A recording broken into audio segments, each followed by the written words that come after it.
Y como se había anunciado, tenemos una entrevista a un personaje del Congreso de la República, un personaje importante de un partido llamado tradicional. Efectivamente es un partido tradicional, pero tradicional en el sentido de una buena tradición, una tradición democrática, fundado por el doctor Luis Bedoya Reyes, un personaje que debió haber sido, la verdad, yo creo, presidente de la República, pero por esas cosas de la historia del Perú no le tocó. Sin embargo, el partido sigue vigente y tiene un equipo de congresistas muy consistentes, muy solventes. Y está con nosotros el doctor Javier Bedoya de Vivanco, parte del PPC. Bienvenido, Javier. Buenos días, qué gusto estar contigo. Preocupado porque da la sensación de que el país está entrando a una situación como de crisis, ¿no? Una intolerancia, una impaciencia en términos políticos de parte del presidente de la República, una idea como que la esposa Nadine Heredia de Humala intenta ser candidata a la reelección y muchos insultos, muchos agravios, un lenguaje tosco, un lenguaje poco democrático. ¿Tienes la misma percepción como que algo se está incubando? Absolutamente, y lo he manifestado en varias oportunidades en otras entrevistas. Hay un enrarecimiento del clima político y económico del país. Y lo que debemos tener en las próximas semanas es un poco preocupante, sobre todo desde el punto de vista económico. Desde el punto de vista político, en los últimos tiempos lo que hemos percibido es pullas permanentes, confrontación permanente y muchas veces iniciadas por el presidente al prodigarse en adjetivos contra la clase política o contra determinados políticos. Y últimamente, como comentábamos fuera de cámaras, inclusive ya cuando sale a manifestaciones, a inauguraciones, inclusive comienza al público asistente a llamarle la atención a uno porque está pelucón y que tiene que cortarse el pelo o que porque se ha puesto aretes y cosas por el estilo. Creo que es momento de hacer un alto, una reflexión y hacer todos el propósito de elevar el nivel de la política. No está conduciéndose por buen destino. Yo creo que todo esto es en parte importante reflejo de la frustración que por primera vez debe de haber sentido el presidente Humala y su entorno más íntimo a raíz del intento frustrado de la compra de Repsol, en donde galvanizó, unió a diferentes sectores, a los partidos de oposición, al gremio empresarial, a los medios de comunicación, alertando al gobierno de que esta no era una medida económica, que no podíamos comprar no era la labor del Estado dedicarse a estas actividades y menos comprando una planta de refinación que evidentemente no es rentable. Esto le ha hecho dar un poco marcha atrás, pero Lima y el Perú, que siempre se ha caracterizado por ser, sobre todo Lima, una ciudad de muchos rumores, runrunes y comentarios, está plagado en las últimas semanas de esos rumores. Especulaciones de que el presidente en el discurso de Fiestas Patrias, por ejemplo, anunciaría la convocatoria a una asamblea constituyente porque se siente que con el esquema constitucional, sobre todo el marco económico que la Constitución fija, se siente como con un corsé que se siente amarrado y que no tiene la libertad.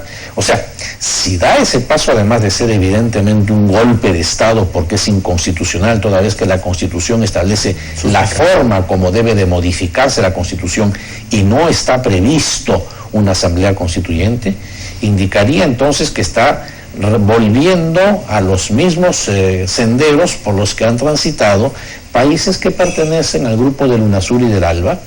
Ese es el procedimiento que siguió Chávez en Venezuela, Correa en el Ecuador, Evo Morales en Bolivia, en fin, ¿verdad? Y tenemos que estar alerta. Y todo esto crea evidentemente un clima de zozobra, un clima de enfrentamiento, mucha incertidumbre e inseguridad, no solamente en el ámbito político, sino en el ámbito económico.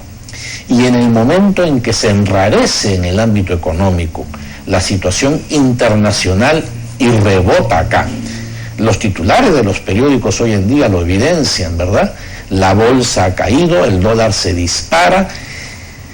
Y ayer un agente económico me decía, ante los anuncios del FED, o sea, del Banco Central de Reserva norteamericano, que van a revisar las tasas de intereses que en este momento son neutras o negativas, y como hay una ligera recuperación en Estados Unidos, se esperan que las inversiones y los depósitos sean ya susceptibles de ganar intereses. Entonces esto está originando ya una corrida de dinero, o sea, todos los inversionistas golondrinos que venían acá a invertir porque en Europa o en Estados Unidos la situación era caótica, están viendo mejores perspectivas y más seguridad en Estados Unidos y comienzan a retirar el dinero que transitoriamente vinieron e invirtieron, por ejemplo, en la Bolsa de Valores de Lima. Y entonces comienza la fuga, comienza el drenaje del dinero que llegó, comienzan a llevárselo. Entonces, hay en el tablero económico varias luces que comienzan a prenderse en rojo y que evidentemente requiere una rápida, pronta respuesta. Ahora, el APRA ha salido ayer, Alan García ha tomado la iniciativa y ha hecho algo que a mí me parece adecuado. Yo no digo que esté de acuerdo con el contenido de la propuesta porque habría que estudiarla, pero ha hecho algo que me parece correcto, es decir, se ha retirado de la pelea tan tosca, tan vil, tan poco edificante, y ha dicho muy bien, no vamos a discutir, vamos a unir al país y proponemos como temas estos, vamos a debatir estos temas, con los cuales uno puede estar en discrepancia sobre el contenido, la forma, la estrategia, pero ha propuesto temas en debate. Es lo que yo mencionaba hace unos minutos. Entonces, ¿qué cosa es lo que propone el PPC? ¿Cuál es la tónica del PPC en este caso? ¿Está por ir a un debate de esta naturaleza, ir a trabajar la unidad, coordinar con las fuerzas democráticas de oposición? ¿Cómo establecer puentes con el gobierno o ya no es posible? No, yo creo que en ese sentido, y la teleaudiencia perfectamente es consciente, el PPC en ningún momento ha entrado en esas pullas a las que me referí en las palabras iniciales de esta entrevista. Me parece lo más rescatable de la presentación de señor Alan García el día de ayer, el que haya hecho un viraje de timón, haya elevado el nivel de la política, se haya situado nuevamente en un nivel de estadista y no simplemente el que está en el día al día en la política. Aparentemente ha dado vuelta a la página de la puya y del intercambio de frases altisonantes día a día con el presidente o con los agentes del gobierno, y ha salido ante la situación actual a formular propuestas con las cuales podemos discrepar. Para mí en gran parte son un inventario, ¿verdad? Un inventario de necesidades a las cuales a cada una le pone una cifra que no precisa de dónde van a salir tantos miles de millones de dólares, pero en fin. Pero es una propuesta. Es una propuesta respetable. Así es. Creo que la democracia significa respetar al otro. Por eso no burlarse ni reírse. Por eso yo diferencio la forma en donde ha habido un viraje de parte de Alan García y para bien, de lo que es el fondo, que evidentemente, como todo en política, es opinable y pueden en consecuencia darse expresiones en un sentido o en otro. Me parece bien lo que ha hecho Alan García. Ojalá, hago votos para que su interlocutor hasta el momento, que es el señor presidente de la República, asuma una actitud igual y no salga en los próximos días nuevamente con algún tipo de ataque a los panzones o a los partidos políticos o a los partidos tradicionales. Así es, además poniendo a todos bajo el mismo manto, ¿verdad? Y contradictoriamente, cuando se trata de investigar a sus aliados, blindándolos, cosas que el común de la gente se da cuenta.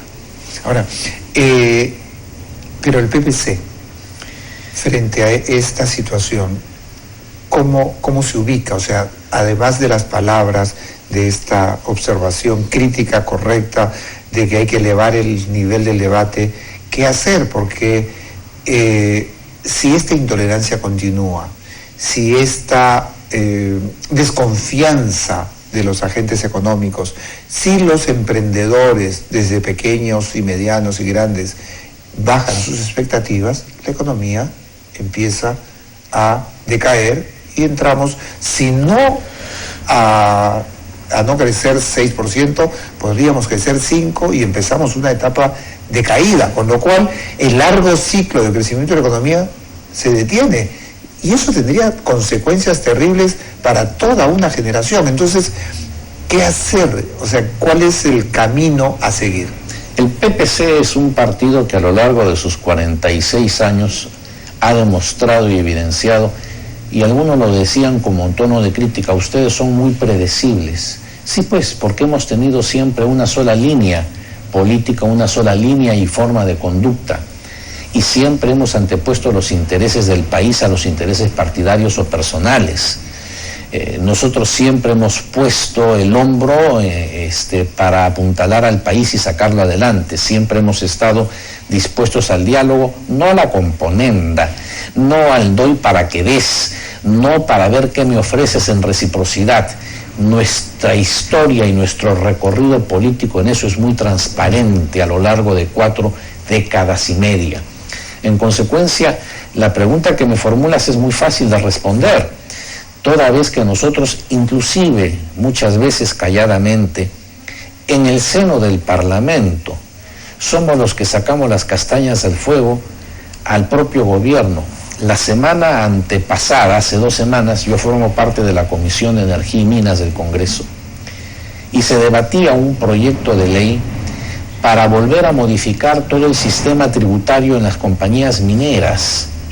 Era un proyecto que había presentado gente de izquierda, en su momento lo había presentado Javier Díaz-Canseco, ya lamentablemente fallecido, y otros congresistas de su misma agrupación, dentro de las tesis que en su momento ellos esgrimieron.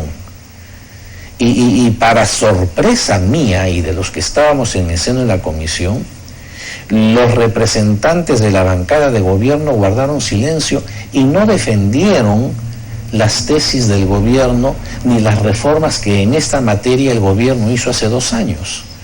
Y fuimos los partidos de oposición quienes tuvimos que frenar este intento de volver a poner en el tapete una modificación al régimen tributario en el sector de la minería.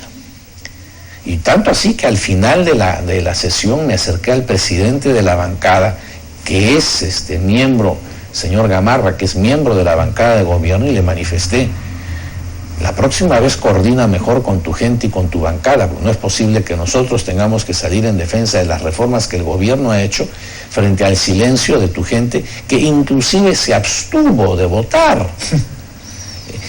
Yo creo que ese es... Por eso yo también... Pero ahora esa es la acción en el Parlamento, pero se requiere generar una opinión pública favorable al fortalecimiento de la democracia y favorable además a un clima. Siempre hablamos de el medio ambiente, ¿no es cierto? Pero en la ciencia política se habla también de ecología política. La ecología política es que exista un medio ambiente político sin crispación, con tolerancia, con capacidad para el diálogo, con razonabilidad entre los interlocutores.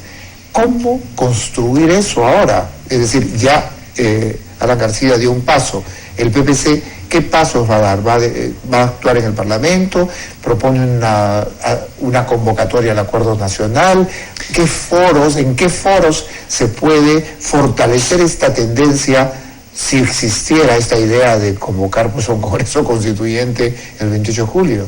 Bueno, en primer lugar, el PPC viene trabajando activamente en diferentes niveles y ámbitos. En el Foro Nacional que tú acabas de mencionar está trabajando intensamente un grupo de PPCistas encabezados por Percy Tabori.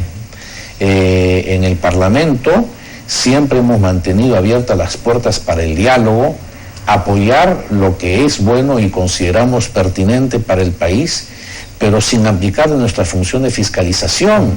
Y por eso, con lo cual también creemos que coadyuvamos y ayudamos para que el gobierno mejore. demostrándole sus deficiencias o en aquellos puntos en que tiene que poner más empeño. Y por eso es que muchas veces hemos, con nuestros votos, acompañado la interpelación a diversos ministros que han desfilado por el Parlamento recientemente.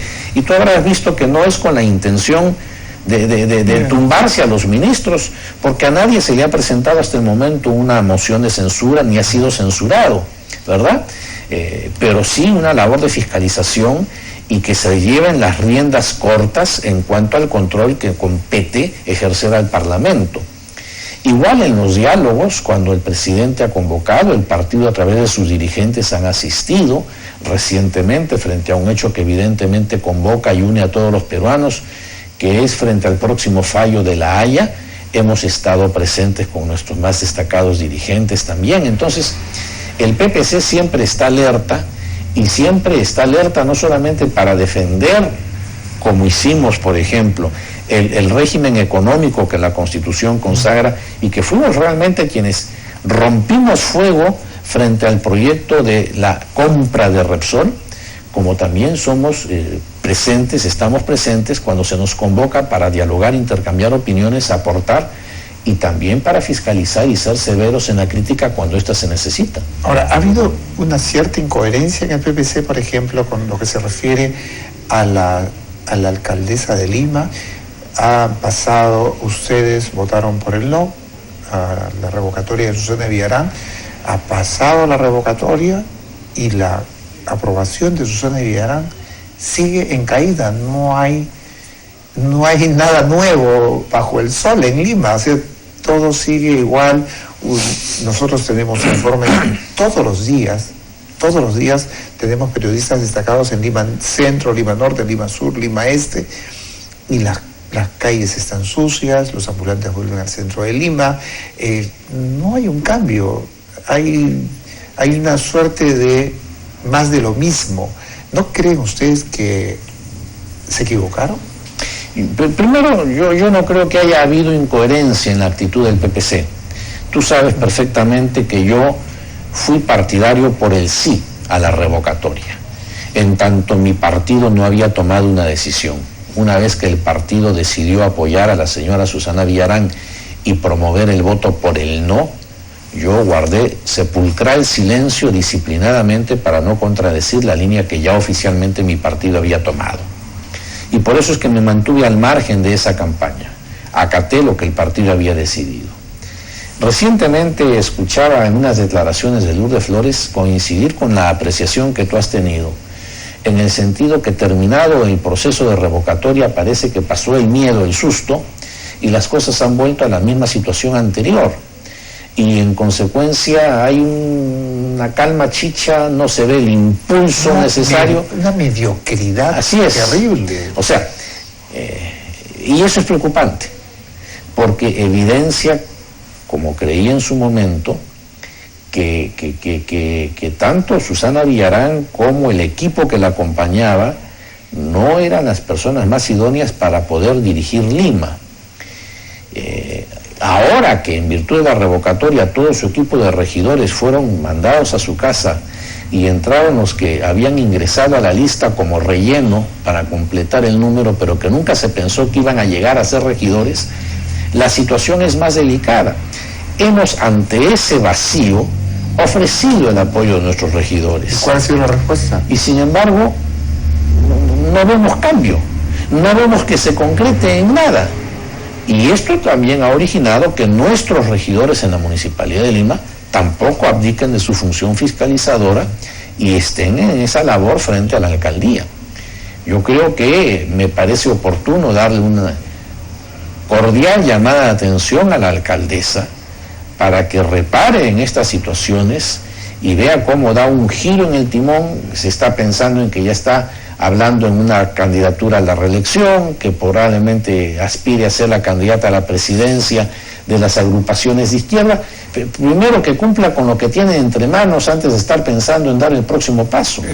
¿Permites un segundo que hay una comunicación con la Red Globo sobre el tema de Brasil? Começou a disparar bombas de gás lacrimogêneo de efeito moral sobre os manifestantes, que se dispersaram, mas agora já voltaram a se reagrupar. A provocação feita pelos vândalos foi condenada por milhares de manifestantes que protestaram pacificamente. Sem violência, os manifestantes que estão tentando acabar com isso, a gente está falando, por favor, sem violência, para não ter afronta.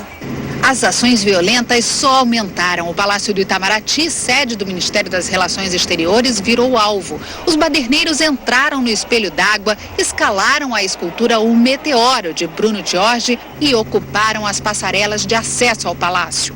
Essa entrada é uma entrada de carros para autoridades. É por isso que os manifestantes estão com dificuldade para conseguir entrar, porque era uma rampa por onde entram carros de autoridades. A todo momento, os vândalos jogavam objetos nas vidraças e nos policiais. Um coquetel molotov foi atirado e o fogo se alastrou.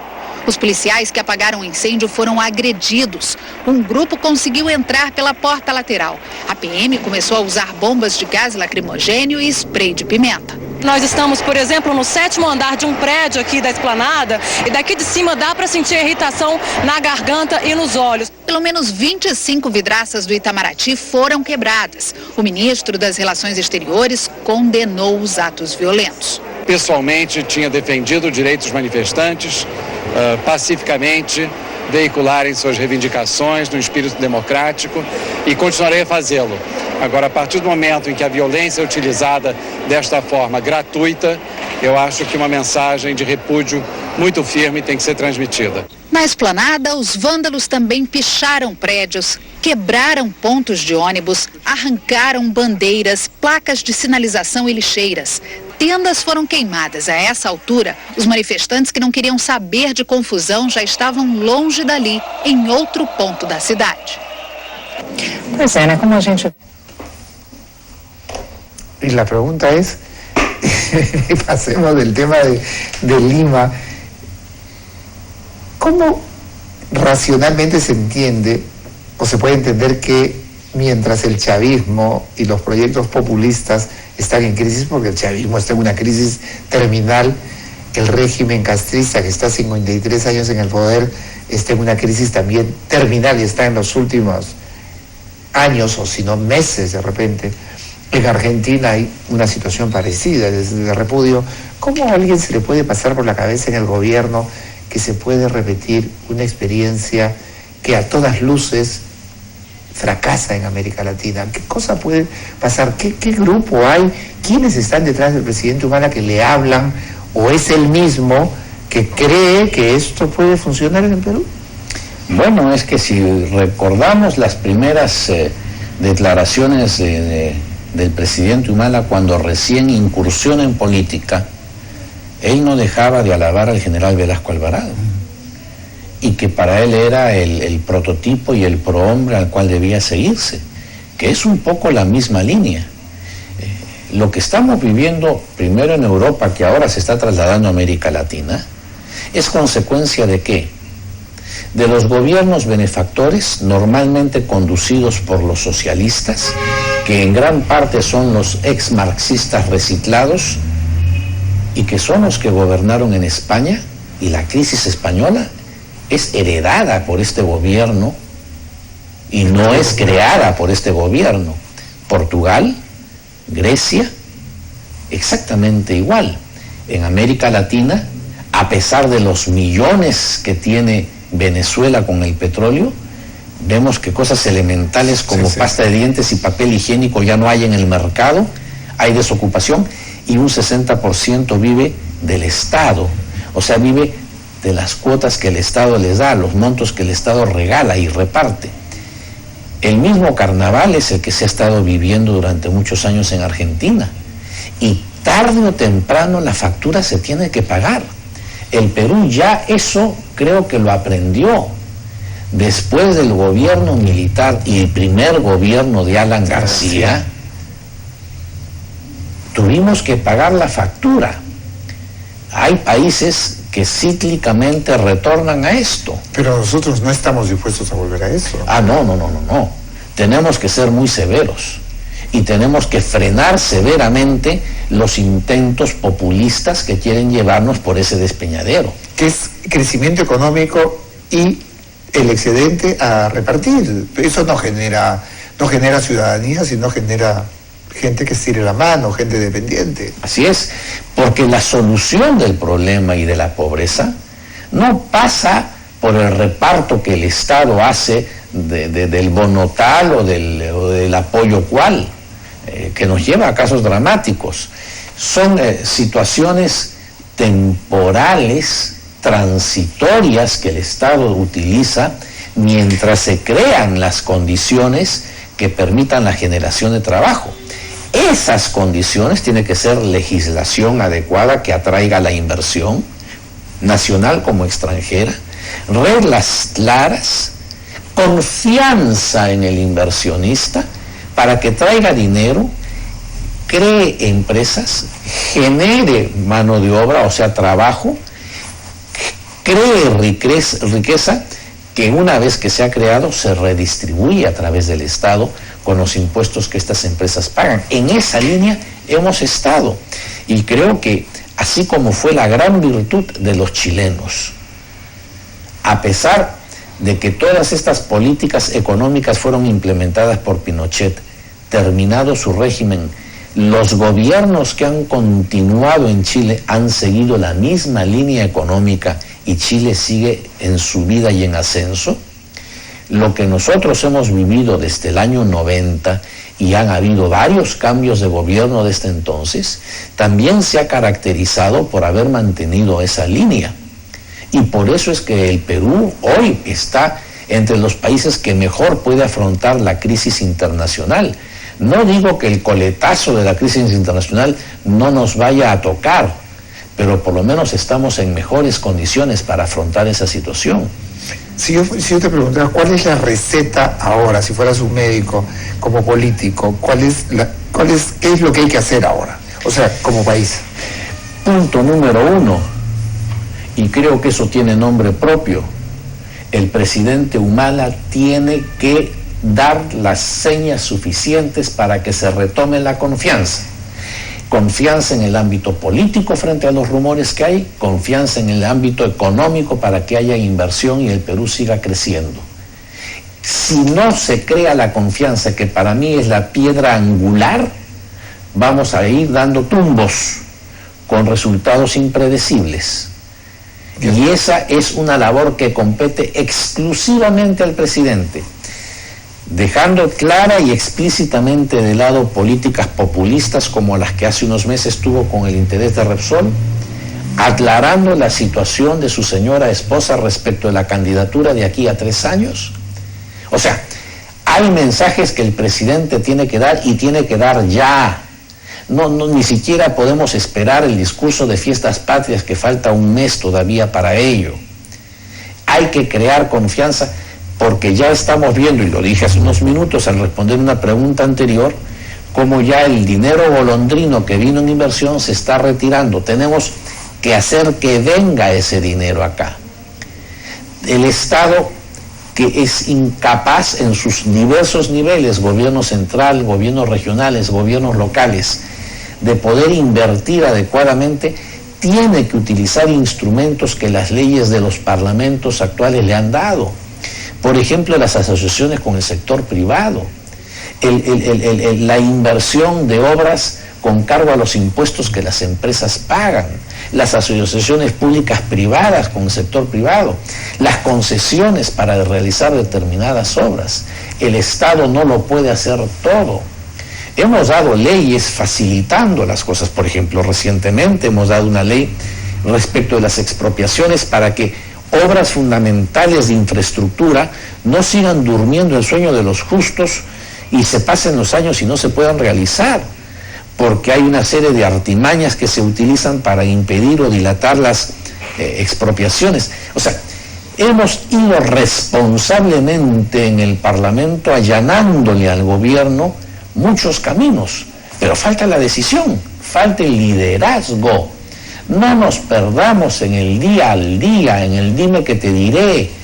No, por Dios. que asuma el presidente la función de liderar al país, que es la que le corresponde, dando las muestras y las señas suficientes de seguridad y de garantía que genere confianza, traiga inversión, sea nacional como extranjera, y retomemos el rumbo del desarrollo. Muy bien, estuvimos con el doctor Javier Bedoya del Vivanco, congresista de la República, representante del Partido Popular Cristiano en el Parlamento. Muchísimas gracias, Javier, y ojalá que podamos seguir este diálogo en las próximas semanas. Con el mayor gusto. Muy bien, vamos a una pausa.